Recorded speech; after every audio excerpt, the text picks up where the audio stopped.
Hello dear students, welcome back. ഞാൻ MP from Universal Institute Kottakkal. JEE Mains അഡ്വാൻസിൻ്റെ റിസൾട്ടുകൾ വന്നു. JoSAA joint seat allocation authority ജോസയുടെ വെബ്സൈറ്റിൽ ഓപ്ഷൻ രജിസ്റ്റർ ചെയ്യാനുള്ള ഡേറ്റ് വന്നു കഴിഞ്ഞു. ജൂൺ 10 മുതൽ നമുക്ക് ഓപ്ഷൻസ് രജിസ്റ്റർ ചെയ്യാം.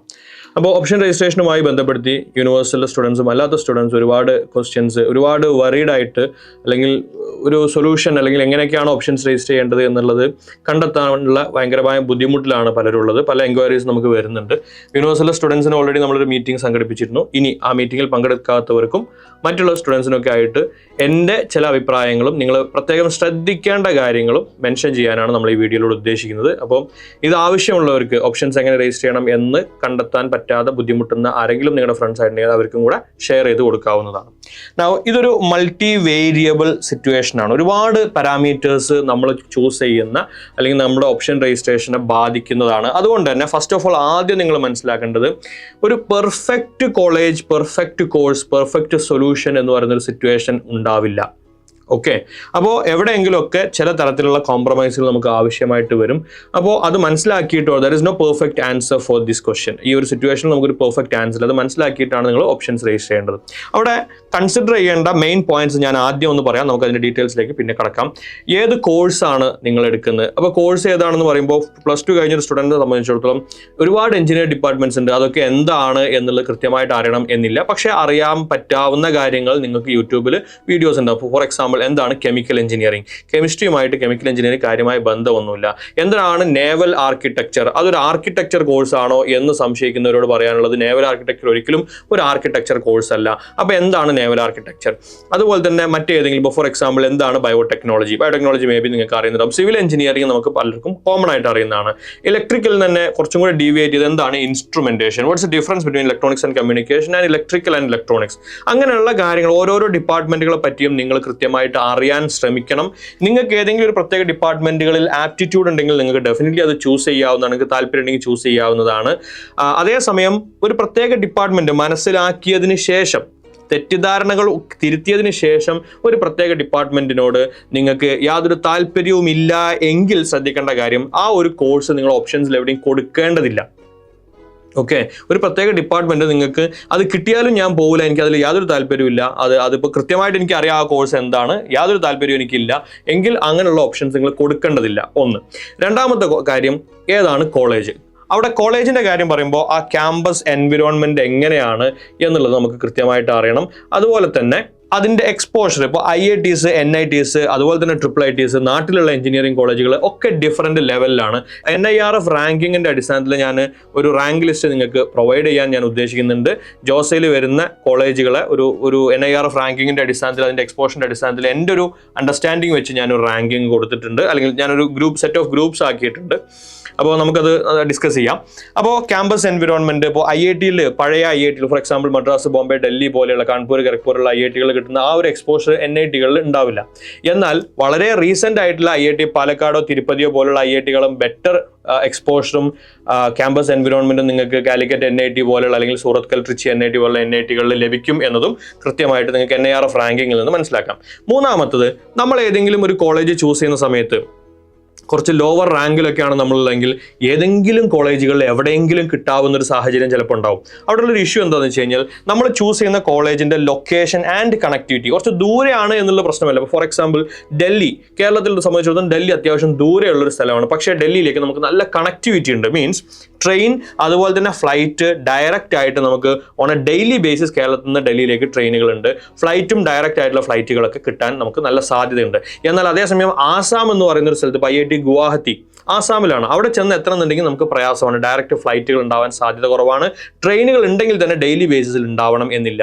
അതും അല്ലാത്ത റിമോട്ടായിട്ടുള്ള, കുറേയും കൂടെ റിമോട്ടായിട്ടുള്ള ഏരിയകൾ ചിലപ്പോൾ ഉണ്ടാവാം. അപ്പോൾ അങ്ങനെയുള്ള ലൊക്കേഷനിൽ നമ്മൾ യാത്ര, അങ്ങനെ വാണ്ടർലസ്റ്റ് ആയിട്ട് യാത്ര താല്പര്യപ്പെടുന്ന ആളുകളുണ്ടെങ്കിൽ may be sure you can choose. അല്ലാത്ത ആളുകൾ നമ്മൾ ചെന്നെത്തിപ്പെടാൻ ആഗ്രഹിക്കാത്ത ലൊക്കേഷനിലുള്ള, മേ ബി നല്ല കോളേജോ നല്ല കോഴ്സൊക്കെ ആയിരിക്കാം, പക്ഷെ ഒരുപാട് ഡിസ്റ്റൻ്റ് ആയിട്ടുള്ള ലൊക്കേഷൻസും ചെന്നെത്തിപ്പെടാൻ കണക്ടിവിറ്റി കുറഞ്ഞ ലൊക്കേഷൻസും ആണെങ്കിൽ അങ്ങനെ നമ്മൾ പോകില്ല എന്ന് ഉറപ്പുള്ള ഒരു കോളേജിൽ നിങ്ങൾ ഒരിക്കലും കൊടുക്കേണ്ടതില്ല.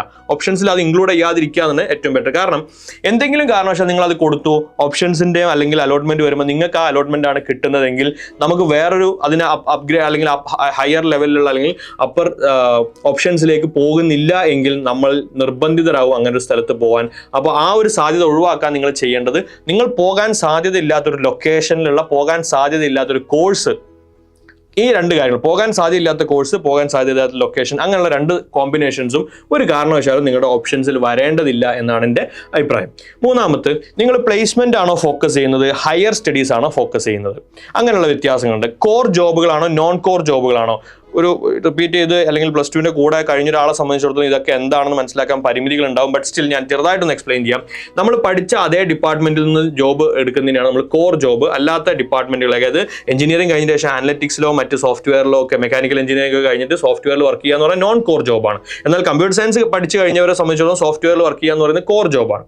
ഇനി പ്ലേസ്മെന്റ് എന്ന് പറഞ്ഞു കഴിഞ്ഞാൽ നിങ്ങൾ കോഴ്സ് കഴിഞ്ഞ ഉടനെ ജോലിയിൽ കയറുന്നതിന് പ്ലേസ്മെന്റ് എന്ന് പറയും. അതല്ല നമ്മുടെ ഉദ്ദേശം. ജോബ് അല്ല, നമുക്ക് അതിന്റെ ഒരു ഹയർ ലെവൽ, ഹയർ സ്റ്റഡീസിന് പോകലാണ്.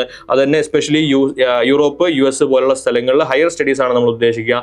അതിനനുസരിച്ച് നമ്മൾ ഡിപ്പാർട്ട്മെന്റുകൾ ചൂസ് ചെയ്യുന്നതിന് സിഗ്നിഫിക്കൻസ് ഉണ്ട്. അതായത് ഹയർ സ്റ്റഡീസ് പ്ലാനുള്ള ഒരാളെ സംബന്ധിച്ചിടത്തോളം മേ ബി നമുക്കൊരു സ്പെസിഫിക് കോഴ്സിൽ ഭയങ്കരമായ താല്പര്യമുണ്ട്, അതിന്റെ ഹയർ സ്റ്റഡീസിന് പോകണം എങ്കിൽ ആ കോഴ്സിന് നിങ്ങൾ ഇമ്പോർട്ടൻസ് കൊടുക്കണം. അതേസമയം നമുക്ക് പ്രത്യേകിച്ചൊരു പ്ലാനുകളൊന്നുമില്ല, ഏത് ഡിപ്പാർട്ട്മെന്റ് ആയാലും കുഴപ്പമില്ല എങ്കിൽ ബെറ്റർ കോളേജുകൾ ചൂസ് ചെയ്യണം. കാരണം അവിടെ നിന്നാണ് ഹയർ സ്റ്റഡീസിനുള്ള സാധ്യതകൾ കൂടുതൽ. അതായത് ഹയർ സ്റ്റഡീസ് പ്ലാൻ ചെയ്യുന്നവർക്ക് IIT മദ്രാസിലെ ഒരു ലോവർ ബ്രാഞ്ച് എടുക്കാം ദാൻ കാലിക്കറ്റ് NITയിൽ ഒരു ഹയർ ബ്രാഞ്ചിനേക്കാളും. എന്നാൽ കമ്പ്യൂട്ടർ സയൻസ് ഇലക്ക് പോലുള്ള പ്രത്യേക ബ്രാഞ്ചുകൾക്ക് താല്പര്യമുള്ള ഒരാളാണ്, അതിൽ കൃത്യമായി ഫോക്കസ്ഡ് ആയിട്ടുള്ള ഒരാളാണ് എങ്കിൽ IIT മദ്രാസിൽ മറ്റ് ലോവർ ബ്രാഞ്ചുകൾ കിട്ടുന്നതിനേക്കാളും നല്ലത് കാലിക്കറ്റ് NIT പോലുള്ള സ്ഥാപനത്തിൽ കമ്പ്യൂട്ടർ സയൻസോ ഇലക്ട്രിക്കലോ പോലുള്ള കോഴ്സുകൾ ചെയ്യുന്നതാണ്. അപ്പോൾ അതിനനുസരിച്ച് വ്യത്യാസങ്ങളുണ്ട്. എഞ്ചിനീയറിംഗ് ഫിസിക്സ് എന്ന് പറയുന്ന ഡിപ്പാർട്ട്മെന്റ് മദ്രാസ് IITയിലുണ്ട്. മദ്രാസ് IITയിലെ എഞ്ചിനീയറിംഗ് ഫിസിക്സിന് അത്യാവശ്യം നല്ല പ്ലേസ്മെന്റ്, ഇലക്ട്രിക്കലിനോടൊപ്പം നിൽക്കുന്ന തരത്തിലുള്ള പ്ലേസ്മെന്റ് ഓപ്പർച്യൂണിറ്റീസ് ഉണ്ട്.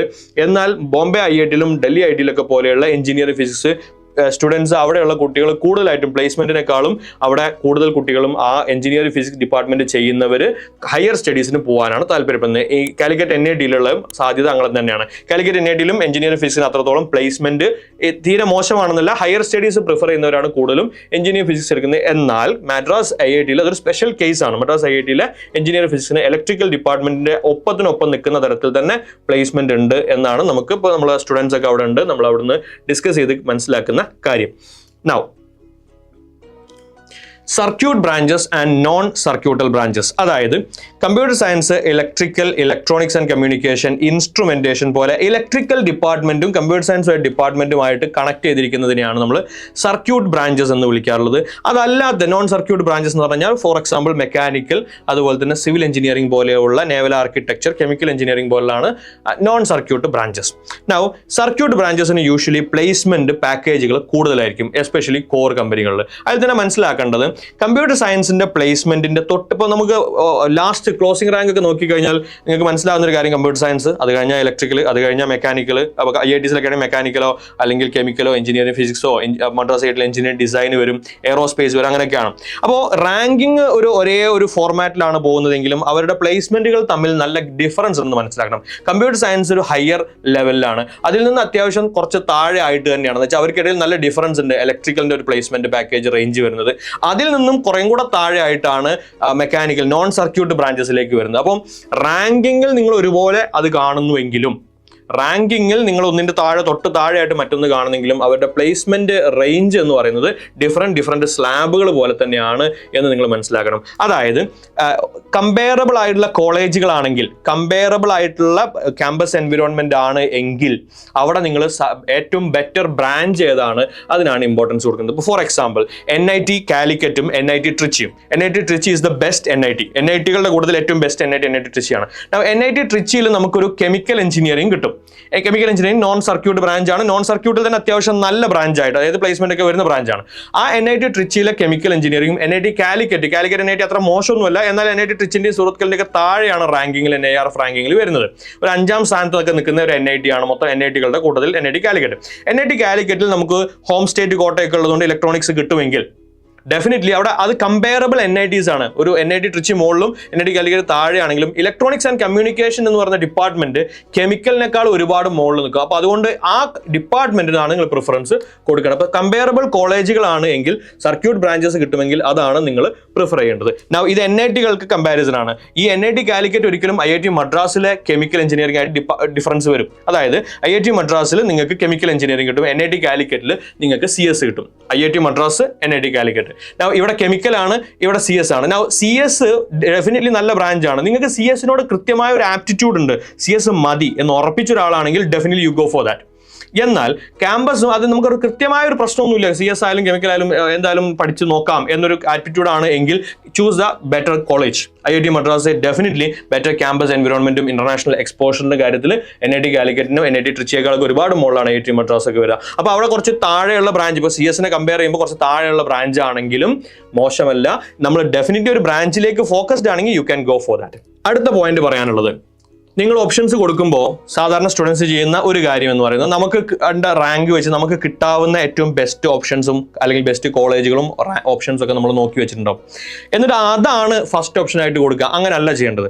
ഡെഫിനറ്റ്ലി നമുക്ക് കിട്ടാവുന്ന ഒരു റേഞ്ച് നമുക്ക് ധാരണ ഉണ്ടാവും. അതിനനുസരിച്ച് നമുക്ക് കിട്ടാൻ സാധ്യതയുള്ള ഏറ്റവും കഴിഞ്ഞ വർഷത്തെ ക്ലോസിംഗ് റാങ്ക് ഒക്കെ ജോസയുടെ സൈറ്റിൽ നിന്ന് നോക്കിയിട്ട് കിട്ടാൻ ഏറ്റവും സാധ്യത നമ്മൾ കൽപ്പിക്കുന്ന ഒരു ബ്രാഞ്ചും കാര്യങ്ങളൊക്കെ ഉണ്ടാവും. നമുക്ക് ഇപ്പം തന്നെ അതിനോടൊരു ചെറിയ ഇഷ്ടമൊക്കെ തോന്നിയിട്ടുണ്ട്. കാരണം നമുക്ക് കിട്ടാൻ സാധ്യത ഉണ്ട് എന്ന് മനസ്സിലാക്കിക്കൊണ്ടുള്ള ഇഷ്ടമാണത്.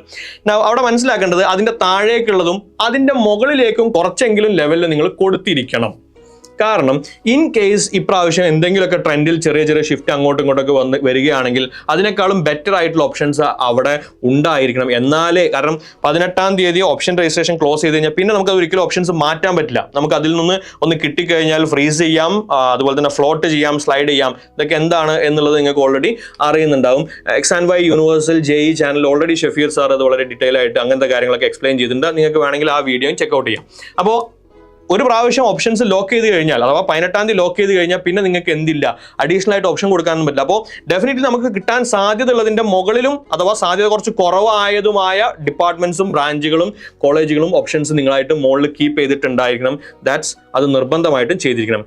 നൗ ആക്സെപ്റ്റൻസ് ഫീ എന്ന് പറയുന്ന കാര്യം, നിങ്ങൾ ഒരു അലോട്ട്മെന്റ് കിട്ടിക്കഴിഞ്ഞാൽ ആ അലോട്ട്മെന്റ് നിങ്ങൾ ഉറപ്പിക്കുന്നു. അത് അവിടെ ഫ്രീസ് ചെയ്താലും കുഴപ്പമില്ല, സ്ലൈഡ് ചെയ്യുകയാണെങ്കിൽ നിങ്ങൾ എന്തായാലും ജോയിൻ ചെയ്യാൻ തീരുമാനിച്ചു അവിടെയോ അതിന് ഹയർ ആയിട്ടുള്ള ഓപ്ഷൻസിലോ എങ്കിൽ നിങ്ങളൊരു ഫീ പേ ചെയ്യണം. ആ ഫീ നിങ്ങൾക്ക് അലോട്ട്മെന്റ് കിട്ടിക്കഴിഞ്ഞാൽ ആ അലോട്ട്മെന്റ് ആക്സെപ്റ്റ് ചെയ്യുന്ന ഫീ ആണത്. ആ ഫീ നിങ്ങൾക്ക് നേരത്തെ പേ ചെയ്ത് വെക്കാനുള്ള ഒരു ഓപ്ഷൻ ആക്ച്വലി ജോസ കൊടുത്തിട്ടുണ്ട്. അത് പ്രീ പേയ്മെന്റ് ഓഫ് ആക്സെപ്റ്റൻസ് ഫീ. അതിൽ ചില ആളുകൾക്ക് കൺഫ്യൂഷൻ ഉണ്ടാകും, എന്തിനാണ് നമ്മൾ നേരത്തെ പേ ചെയ്യുന്നത്. അതിൽ മനസ്സിലാക്കേണ്ട കാര്യം, ഇൻ കേസ് നമ്മൾ അലോട്ട്മെന്റ് കിട്ടിയ ആക്സെപ്റ്റൻസ് ഫീ പേ ചെയ്യുന്ന സമയത്ത് ഒരു ലാസ്റ്റ് മിനിറ്റ് റഷ് കൊണ്ട് എന്തെങ്കിലുമൊക്കെ സംഭവിക്കാതിരിക്കാൻ നിങ്ങൾക്ക് ആദ്യമേ അത് അടച്ചു വെക്കാം, അഥവാ അത് ആദ്യമേ പേ ചെയ്ത് വെക്കാം. അതിനാണ് പ്രീ പേയ്മെന്റ് ഓഫ് ആക്സെപ്റ്റൻസ് ഫീ. ഇനി അങ്ങനെ പേ ഒക്കെ ചെയ്ത് നമുക്ക് അലോട്ട്മെന്റ് ഒന്നും കിട്ടിയില്ല എന്നിരിക്കട്ടെ, സ്റ്റിൽ 6 റൗണ്ട് കഴിഞ്ഞും നമുക്ക് അലോട്ട്മെന്റ് ഒന്നും കിട്ടുന്നില്ല എങ്കിൽ നമുക്ക് ആ ഫീ കംപ്ലീറ്റ് ആയിട്ട് റീഫണ്ട് ചെയ്യും. ഇനി 35,000 ആണ് ജനറൽ കാറ്റഗറി OBC-ക്കൊക്കെ വരുന്നത്. SC ST ഡിഫറൻഷ്യൽ ഏബിൾ സ്റ്റുഡൻസിനാണ് അതിന്റെ പകുതി 17,000 എന്നാണ് ഞാൻ മനസ്സിലാക്കുന്നത്. ആ കാണുന്ന 35,000 നിങ്ങൾ പേ ചെയ്ത് കഴിഞ്ഞാൽ അതിൽ 30,000 രൂപയും നിങ്ങളുടെ ഫസ്റ്റ് സെമസ്റ്ററിന്റെ ഫീയിലേക്ക് പോകും. ആ 5,000 ഫീ മാത്രമാണ്, 5,000 റുപ്പീസ് മാത്രമാണ് ജോസയുടെ ഒരു പ്രോസസ്സിംഗ് ഫീ എന്നുള്ള രീതിയിൽ കൺസിഡർ ചെയ്യുന്നത്. അപ്പോൾ ആക്സെപ്റ്റൻസ് ഫീ എന്നുള്ളതിൽ കാര്യങ്ങൾ അതാണ്. ഇനി ഇതെല്ലാം മനസ്സിലാക്കിയതിന് ശേഷം ചില സ്പെഷ്യൽ ബ്രാഞ്ചുകൾ ഉണ്ടാവും. ഞാൻ നേരത്തെ ഓൾറെഡി മെൻഷൻ ചെയ്തു, IIT മദ്രാസിലെ എഞ്ചിനീയറിംഗ് ഫിസിക്സ് ഇറ്റ്സ് സ്പെഷ്യൽ. ബാക്കിയുള്ള എഞ്ചിനീയറിംഗ് ഫിസിക്സിൽ നിന്ന് സ്പെഷ്യൽ ആയിട്ടുള്ള ഒരു കാര്യമാണത്. മറ്റൊന്ന്, IIT ഖരഗ്പൂരിൽ വളരെ സ്പെഷ്യൽ ആയിട്ടുള്ള കോഴ്സ് ഉണ്ട്, ഇൻഡസ്ട്രിയൽ സിസ്റ്റംസ് എഞ്ചിനീയറിംഗ്. അതൊരു മെക്കാനിക്കലിന്റെ ബാക്കിയാണെങ്കിൽ അല്ലെങ്കിൽ മെക്കാനിക്കലിന് ഡിറൈവ്ഡ് ആണെങ്കിലും അതിന് അത്യാവശ്യം നല്ല പ്ലേസ്മെന്റ് ഉണ്ട് എന്ന് നമ്മളെ സ്റ്റുഡൻസ് അവിടെ പഠിക്കുന്നുണ്ട്. അവിടെ നിന്ന് കിട്ടിയ ഫീഡ്ബാക്ക് ആണ്. അതായത് സർക്യൂട്ട് ബ്രാഞ്ചുകളെ പോലെ തന്നെ ഇലക്ട്രോണിക്സും ഇലക്ട്രിക്കലൊക്കെ പോലെ തന്നെ ഏതാണ്ട് ആ റേഞ്ചിൽ തന്നെ പ്ലേസ്മെന്റ് വരുന്ന ഒരു അത്രത്തോളം ഡിമാൻഡിങ് അല്ലാത്ത, ഇലക്ട്രിക്കലിനൊക്കെ ഉള്ള ഡിമാൻഡ് നിങ്ങൾക്ക് അറിയാം, ആ റേഞ്ചിൽ ഡിമാൻഡിങ് അല്ലാത്ത കോഴ്സാണ് ഇൻഡസ്ട്രിയൽ സിസ്റ്റംസ് എഞ്ചിനീയറിംഗ്. ആ ഒരു കാര്യം കൂടെ ഞാനിവിടെ പറയാൻ ഉദ്ദേശിക്കുന്നു. അപ്പോൾ ഈ കാര്യങ്ങൾ ഓരോന്നായിട്ട് നിങ്ങൾ നോക്കുക. അതുപോലെ തന്നെ നിങ്ങളുടെ ലാസ്റ്റ് റാങ്ക് ഡീറ്റെയിൽസ്, കഴിഞ്ഞ വർഷത്തെ ക്ലോസിംഗ് റാങ്ക് ഡീറ്റെയിൽസ് നിങ്ങൾ നോക്കുക. നിങ്ങളുടെ റാങ്കുമായിട്ട് കമ്പയർ ചെയ്യുക. നിങ്ങൾക്ക് കിട്ടാവുന്ന ഓപ്ഷൻസും അതിന് മുകളിലുള്ള ഓപ്ഷൻസും നോക്കുക. അബദ്ധവശാൽ പോലും നിങ്ങൾ പോകാൻ യാതൊരു സാധ്യതയും ഇല്ലാത്ത ഒരു കോളേജ്, നിങ്ങൾ പോകാൻ യാതൊരു സാധ്യതയും ഇല്ലാത്ത ഒരു കോഴ്സ്, ഈ 2 കാര്യങ്ങൾ ഓപ്ഷൻസിൽ ഒരിക്കലും വരാതിരിക്കാൻ നിങ്ങൾ പ്രത്യേകം ശ്രദ്ധിക്കണം. അത് കൊടുക്കേണ്ടതില്ല, അതല്ലാത്ത ഓപ്ഷൻസ് കൊടുത്താൽ മതി എന്നാണ് പറയാനുള്ളത്. ഇനി NIRF റാങ്കിങ്ങിന്റെ അടിസ്ഥാനത്തിൽ ഞാനൊരു 4-5 ലെവലായിട്ട് ഇൻസ്റ്റിറ്റ്യൂട്ടുകളെ കാറ്റഗറൈസ് ചെയ്തിട്ടുണ്ട്. ഫസ്റ്റ് ലെവലിൽ വരുന്നത് 7 old IITs, Madras, Delhi, Bombay, Kanpur, Roorkee, Kharagpur, Guwahati, Assam and 7 old IITസിന്റെ കൂടെ തന്നെ നമ്മൾ വെക്കുന്നതാണ് ഹൈദരാബാദ് IIT. ഇതിലൊക്കെ മറ്റൊരു കാര്യം പ്രത്യേകം ശ്രദ്ധിക്കണം. ഞാൻ ലൊക്കേഷനുമായി ബന്ധപ്പെട്ടൊരു കാര്യം മെൻഷൻ ചെയ്തു. അതായത് നിങ്ങൾ പോകാൻ ഉദ്ദേശിക്കുന്ന കണക്ടിവിറ്റി ഉള്ള ലൊക്കേഷൻ. അതിൽ വേറൊരു കാര്യം പ്രത്യേകം മെൻഷൻ ചെയ്യേണ്ടത്, നമ്മുടെ ഇന്ത്യയിലുള്ള സ്ഥലപ്പേരുകൾ പലതും സിമിലർ ആയിട്ടുള്ള പേരുകൾ ഉണ്ടാവും. ഗരഖ്പൂർ IIT ഉള്ളത് വെസ്റ്റ് ബംഗാളിലാണെങ്കിൽ ഗോരഖ്പൂർ എന്ന് പറയുന്ന സ്ഥലം ഇരിക്കുന്നത് UPയിലാണ്. സോ അത് രണ്ടും 2 സ്ഥലങ്ങളാണ്. അതുപോലെ തന്നെ വേറെ ഒരുപാട് സിമിലർ ആയിട്ടുള്ള ബർഹാംപൂറും ബഹ്റാംപൂറും ഉണ്ട്. അത് രണ്ടും 2 സ്റ്റേറ്റുകളിലാണുള്ളത്. അപ്പൊ അങ്ങനെയുള്ള സ്ഥലങ്ങളൊക്കെ നിങ്ങൾ ലൊക്കേഷൻ എവിടെയാണെന്ന് സെർച്ച് ചെയ്യുമ്പോൾ സ്പെല്ലിംഗ് അടക്കം നോക്കി ചെക്ക് ചെയ്യണം എന്നുള്ളത് ഞാൻ നിങ്ങളെ ഓർമ്മിപ്പിക്കുകയാണ്. ഒരു ലെവൽ 2ലേക്ക് വരുമ്പോഴാണ് അവിടെ NITകൾ വരും. NIT ട്രിച്ചി, സൂറത്കൽ, അതുപോലെ തന്നെ IIT ഇൻഡോർ, IIT വാരാണസി, അത് ITBHU ബനാറസ് ഹിന്ദു യൂണിവേഴ്സിറ്റി എന്ന് അറിയപ്പെടുന്ന ഇൻസ്റ്റിറ്റ്യൂട്ടാണ്. NIT റൂർക്കേല, അതുപോലെ തന്നെ IIT Dhanbad, IIT Gandhinagar, NIT Warangal, IIT Ropar, അതുപോലെ NIT കാലിക്കറ്റ്. ആ ഒരു സെക്ഷനാണ് ഞാനൊരു സെക്കൻഡ് റേഞ്ചിൽ അല്ലെങ്കിൽ സെക്കൻഡ് ലെവലിൽ പരിഗണിക്കുന്നത്. അതിൻ്റെ താഴേക്കും ഒരുപാട് ഇൻസ്റ്റിറ്റ്യൂട്ടുകളുണ്ട്. അതിൽ സ്പെഷ്യൽ മെൻഷനിങ് വേണ്ട കോളേജാണ് Indian institute of science and technology, space science and technology, IIST, നമ്മുടെ തിരുവനന്തപുരത്തുള്ള ISROയുടെ സ്ഥാപനം. അത് റാങ്കിങ്ങിൽ കുറച്ച് താഴെയാണെങ്കിലും പ്രത്യേകമായിട്ട് എയറോനോട്ടിക്കൽ, എയറോസ്പേസ് മേഖലയിലേക്ക്, സ്പേസ് സയൻസ് മേഖലയിലേക്ക് താല്പര്യമുള്ള സ്റ്റുഡൻസിന് ഡെഫിനറ്റ്ലി ചൂസ് ചെയ്യാവുന്ന ഒരു സ്ഥാപനമാണ്. അപ്പോൾ ഈ ഒരു ലിസ്റ്റ് ഞാൻ പ്രൊവൈഡ് ചെയ്യാം. സോ ഈ വക കാര്യങ്ങളൊക്കെ നോക്കി കൃത്യമായി മനസ്സിലാക്കി അബദ്ധങ്ങളിൽ ചെന്ന് ചാടാതിരിക്കുക. അഥവാ നമുക്ക് താല്പര്യമില്ലാത്ത കോളേജ്, കോഴ്സ് ഒരു കാരണവശാലും നമ്മളെ ഓപ്ഷൻസിൽ ഇല്ലാതിരിക്കാൻ പ്രത്യേകം ശ്രദ്ധിക്കുക. ഇനി ജോസയിൽ വരാതെ JEE മെയിൻസ് ആക്സെപ്റ്റ് ചെയ്യുന്ന, JEE മെയിൻസിന്റെ സ്കോർ ആക്സെപ്റ്റ് ചെയ്യുന്ന വേറെയും ഇൻസ്റ്റിറ്റ്യൂട്ടുകളുണ്ട്. അപ്പോൾ അതും കൂടെ നിങ്ങൾ കൃത്യമായി മനസ്സിലാക്കണം. അതിനെ പറ്റിയുള്ളൊരു വീഡിയോയും XY യൂണിവേഴ്സൽ JEE ചാനലിൽ കിടക്കുന്നുണ്ട്, ഷഫീർ സാറിന്റെ. അത് നിങ്ങൾ ചെക്കൗട്ട് ചെയ്യാൻ മറക്കണ്ട. സോ ഇതിന്റെ ഫൈനലി പറയാനുള്ള കാര്യം, there is no perfect solution. അപ്പോൾ ഈ വക കാര്യങ്ങളെല്ലാം ഇൻക്ലൂഡ് ചെയ്തുകൊണ്ടാണ് നിങ്ങൾ ഓപ്ഷൻ രജിസ്ട്രേഷൻ ചെയ്യേണ്ടത്. That's all. Thank U.